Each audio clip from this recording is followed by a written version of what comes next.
নামের শিক্ষার কথা বললো, রবের নাম নিয়ে পড়ার কথা বললো।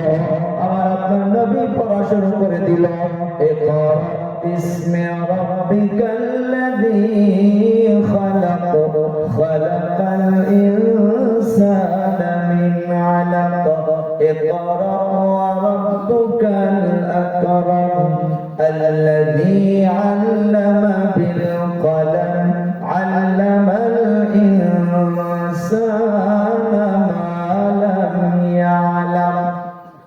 এত সময় পড়ে নাই, রবের নাম নিয়ে পড়ার সাথে সাথে আমার আপনার নবী পড়া শুরু করে সারা উম্মতকে জানিয়ে দিল, তোমরা রবের নামের শিক্ষায় শিক্ষিত হও। এই যে আমার আপনার নবী এই রবের নামের শিক্ষা দেওয়ার জন্য ও বাবা মদিনাতুল মুনাওয়ারায় চলে যান, মসজিদে নববীর মাধ্যমে চলে যান।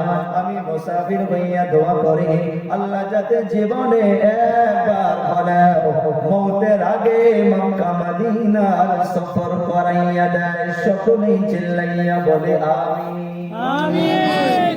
মসজিদে নববীর ওখানে চলে যাবেন, মসজিদে নববীর একটা সাইড দিয়া 1 ফুট উঁচু করে আজ পর্যন্ত একটা জায়গা রাখা হয়েছে। মাইকের দিকে আছে নাকি সামনে? এই মুখ করা কেটে দেন। না না, ওয়ালে বাড়ি খায় হুজুর। হ্যাঁ, ওয়ালে বাড়ি খায়।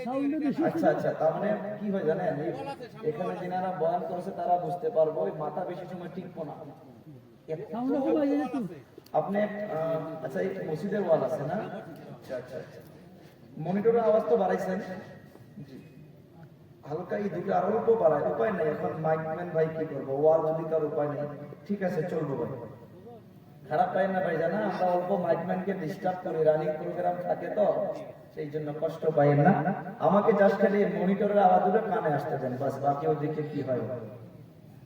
বুঝা পাইছেন তো? এরকম করে আলোচনা বুঝতে পাবেন।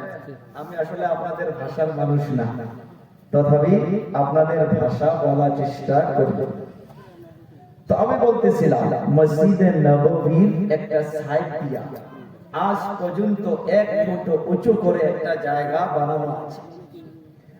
আমার আপনার নবী সাল্লাল্লাহু আলাইহি সাল্লাম ওই জায়গাটুকু কেন উঁচু করে রাখলো? যে জায়গার নাম উর্দুতে বলা হয় চবুতরা, চবুতরা, আর আরবিতে বলা হয় আসহাবে সুফফা। এই যে যেমন করে জাফর আখতারি তালিমুল ইসলাম হাফিজিয়া মাদ্রাসা, আল্লাহর কসম কে বলতে